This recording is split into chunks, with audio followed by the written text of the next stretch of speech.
vanishing folklore and belief. The Sovereign of the Mineral Kingdom. From Tales of the Slav Peasants and Herdsmen. Public domain reading.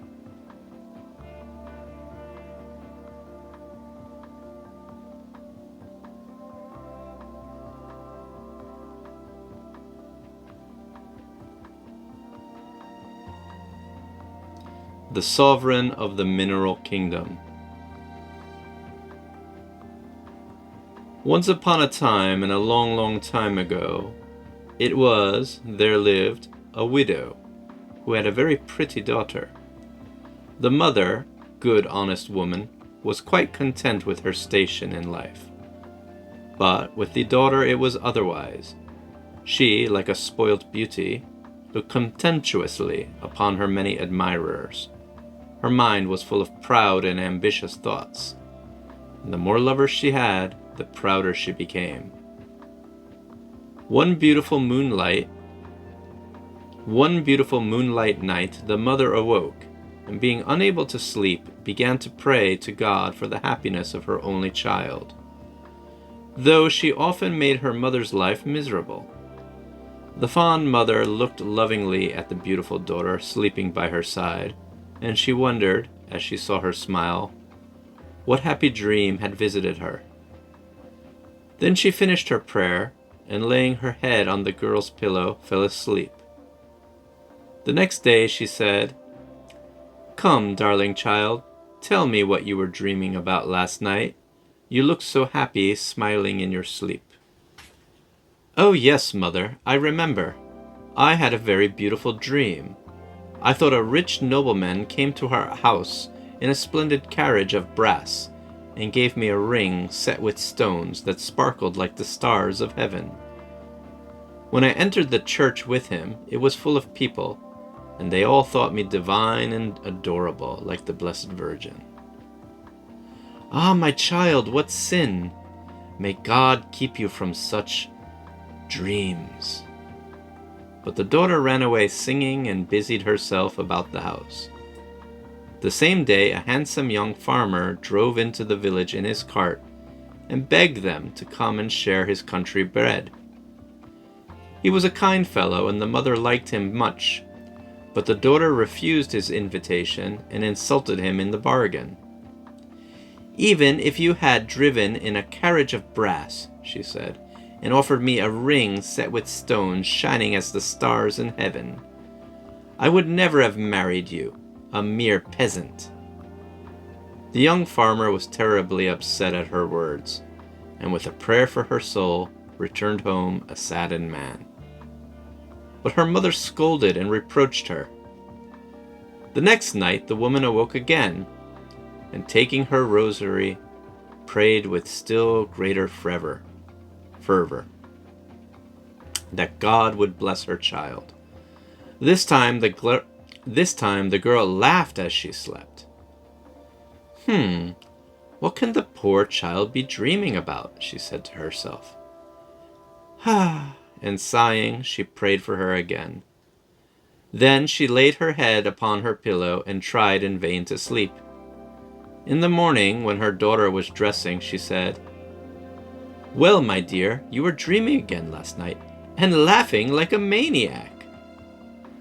"Was I? Listen. I dreamt a nobleman came for me in a silver carriage, and gave me a golden diadem. When I entered the church with him, the people admired and worshipped me more than the Virgin." "Ay, me! What a terrible dream! What a wicked, evil dream! Pray God not to lead you into temptation." Then she scolded her daughter severely and went out, slamming the door after her. The same day a carriage drove into the village, and some gentlemen invited mother and daughter to share the bread of the lord of the manor. The mother considered such an offer a great honor, but the daughter refused it, and replied to the gentleman scornfully, "Even if you had to come to catch me, even if you had come to fetch me in a carriage of solid silver, and had presented me with a golden diadem, I would never have consented to be the wife of your lord." The gentleman turned away in disgust and returned home.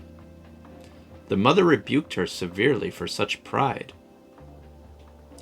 "Miserable, foolish girl," she cried. "Pride is a breath from hell. It is your duty to be humble, honest, and sweet-tempered." "Ha!" the daughter replied with a laugh. The third night she slept soundly, but the poor woman at her side could not close her eyes. She was tormented with dark forebodings. She feared some misfortune was about to happen, and counted her rosary beads, praying fervently. All at once the young sleeper began to sneer and laugh. "Merciful God! Amen," cried the poor woman. "What are these evil dreams that worry her poor brain?" In the morning she said, "Daughter, what made you sneer so frightfully last night? You must have had bad dreams again, my poor child." "Now, mother, you look as if you were going to preach to me again." No, but I want to know what you were dreaming about." "Well, I dreamt someone drove up in a golden carriage and asked me to marry him. And he brought me a mantle of cloth of pure gold. And when we came into the church, the crowd pressed forward to kneel before me." The mother wrung her hands piteously, and the girl left the room to avoid hearing her crying and lamentations. That same day, 3 carriages entered the yard. One was made of brass, one was made of silver, and one was made of gold.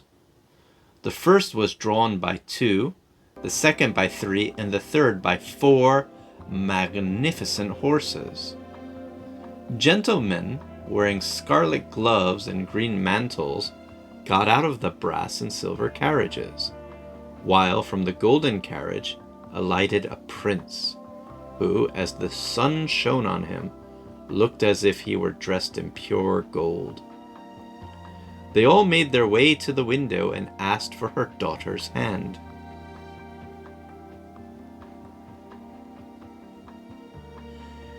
"I fear we are not worthy of so much honor," replied the widow meekly.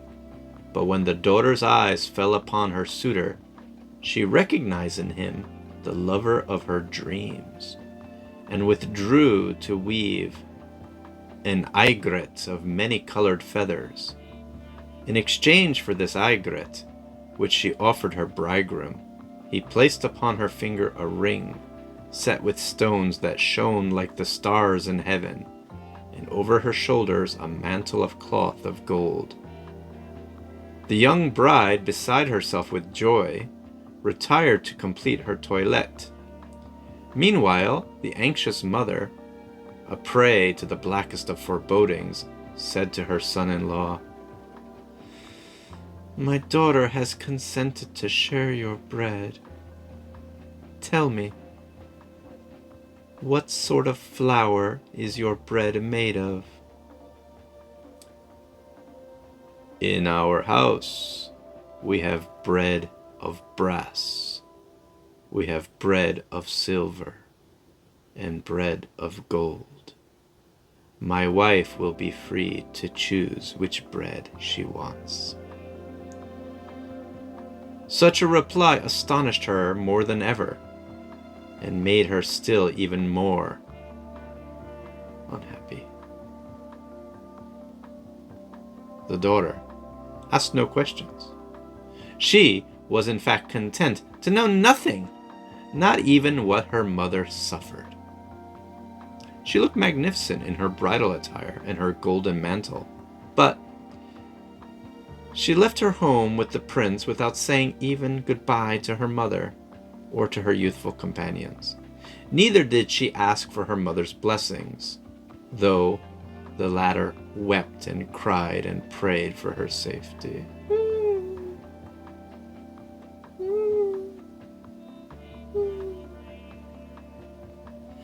After the marriage ceremony, they mounted the golden carriage and set off, followed by the attendants of silver and brass.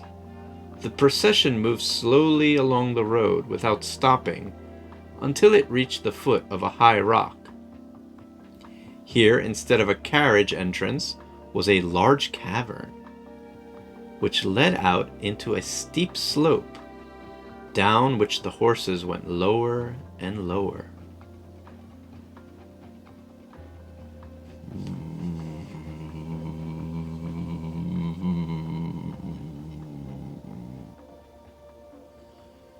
The giant Zimotras, that is he who makes the earthquakes, closed the opening with a huge stone.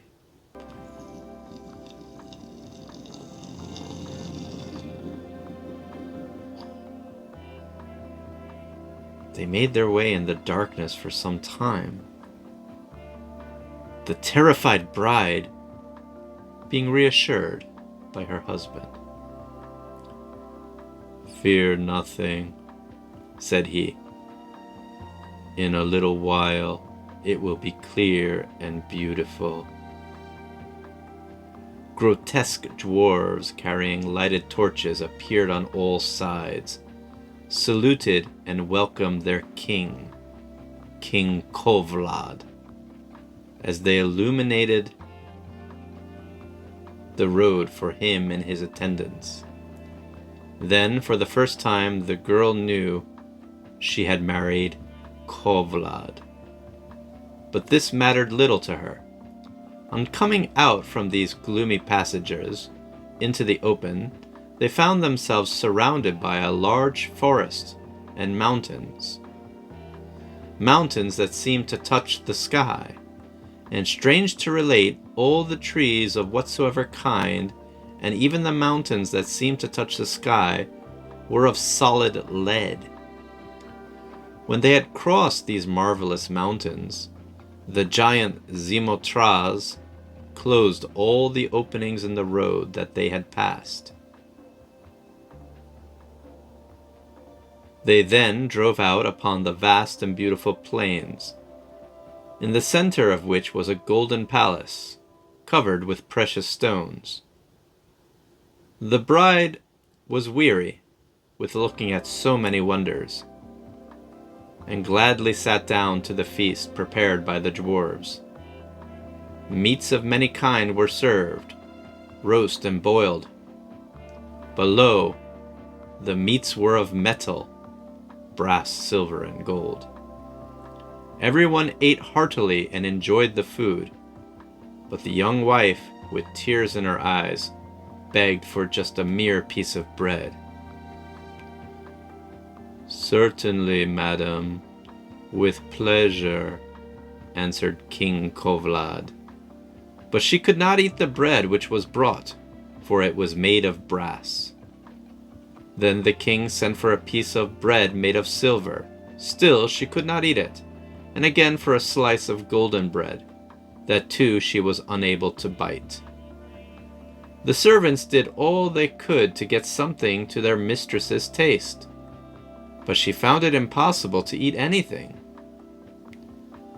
"I should be most happy to gratify you," said Kovlad, "but we have no other kinds of food here." Then she realized for the first time in whose power she had placed herself, and she began to weep bitterly and wish she had taken her mother's advice. "It is of no use to weep and regret," said King Kovlad. "You must have known the kind of bread you would have to break here. Your wish has been fulfilled. And so it was for nothing. And so it was, for nothing can recall the past. the wretched girl was obliged henceforth to live underground, with her husband Kovlad, the god of metals, in his golden palace. And this is because she had set her heart upon nothing but the possession of gold, and had never wished for anything better.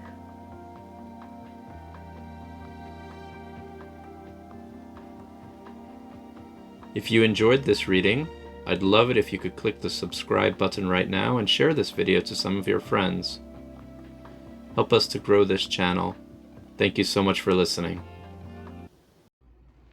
Vanishing folklore